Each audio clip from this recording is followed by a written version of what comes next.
Renato Ambrósio, ele que é oftalmologista e professor da Universidade Federal do Rio de Janeiro. Parabéns pelo dia do professor, doutor. Boa noite. Boa noite, muito obrigado, muito obrigado. Prazer estar aqui com você. Prazer é nosso. No dia 8 de outubro foi celebrado o Dia Mundial da Visão.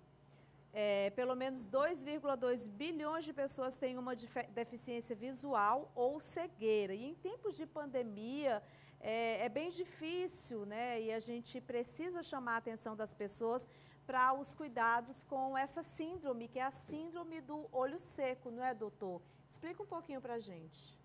Exatamente. A síndrome do olho seco, como o nome fala, tem uma questão que não é tão seco assim. Na verdade, a gente fala hoje de disfunção lacrimal, mas o olho seco é um nome que ficou tão consagrado que a gente, em até editoriais, já foi muito discutido, que é o nome mais usado hoje em dia. Mas é uma doença multifatorial, que a superfície ocular vai ter perda da qualidade do filme lacrimal e isso vai ter sintomas de instabilidade da lágrima, que são da inflamação da superfície, o ardor, incômodo, da sensação de areia.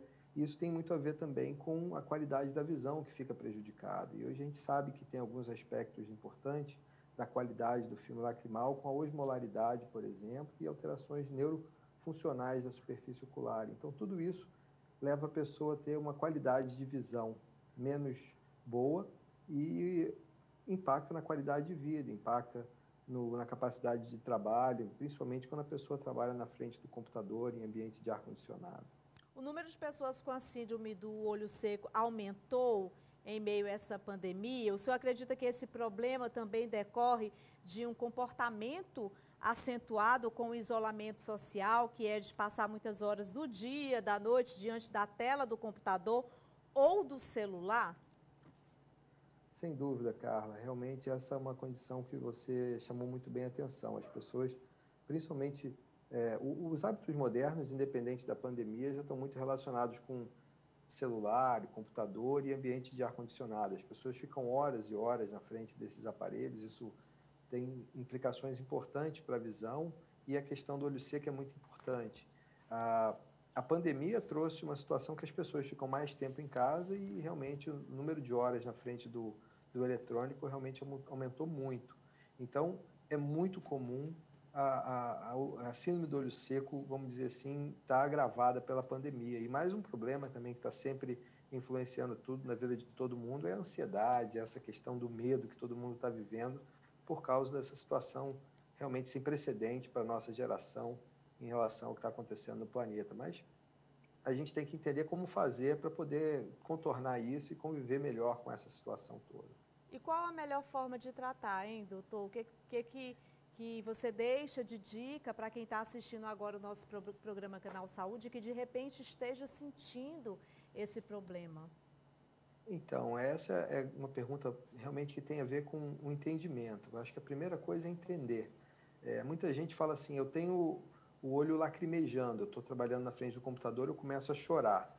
Isso é olho seco, mas na verdade a gente tem que entender que o olho seco não é por falta de quantidade de lágrima, falta de qualidade da lágrima. Então, a qualidade da lágrima impacta muito em relação a essa disfunção da lágrima e entender que você tem olho seco é o primeiro grande sintoma, primeiro grande parte do tratamento, porque um dos sintomas que a pessoa sente é o lacrimejamento. Isso é o contrário. Você pensa em olho seco, você tem aquela imagem do deserto, né? Aquela areia quebrada com o sol batendo, que isso é realmente o que seria seco. E quando você tem olho seco, você tem uma doença que você pode ter produção da quantidade de lágrima alterada. Isso é um olho seco mais grave. Então, o entendimento da qualidade da lágrima é o primeiro grande passo para o tratamento e é um tratamento que é contínuo.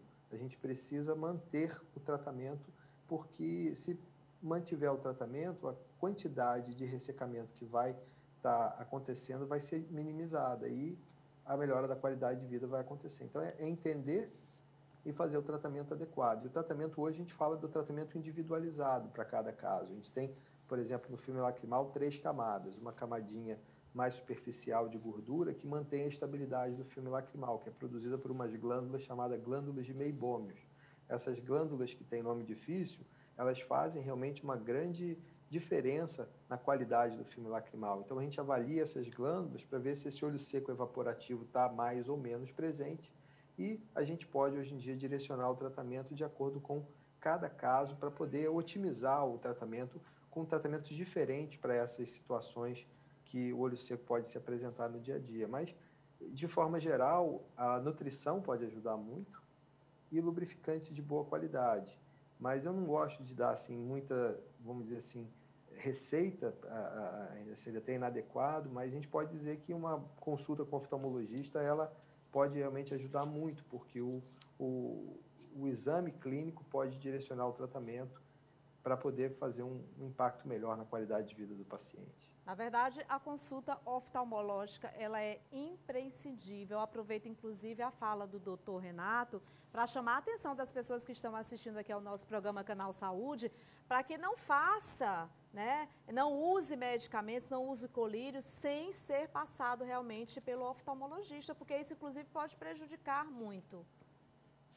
Exatamente. Quando você faz um exame oftalmológico com o médico, você tem a chance de avaliar a pressão do olho, fazer um fundo de olho que identifica algumas situações que você pode realmente fazer uma diferença no tratamento clínico e evitar um problema mais grave de saúde. Mas em relação ao olho seco, posso dizer que o tratamento mais direcionado pode fazer uma diferença muito grande. E esses colírios que vendem nos Estados Unidos, a gente chama de OTC, over the counter, que no Brasil a tradução seria na prateleira, que não precisa de receita médica. Esses colírios têm colírios de melhor qualidade e com mais toxicidade, vamos dizer assim. E esses colírios com mais toxicidade, eles às vezes fazem o olho ficar mais branquinho, mas eventualmente traz uma situação que é mais tóxico. Então é importante a pessoa que está com dificuldade em relação ao olho seco, ela ter consciência que tem qualidade melhor de colírio, e muitas vezes o oftalmologista pode até direcionar para um tipo de lágrima artificial para poder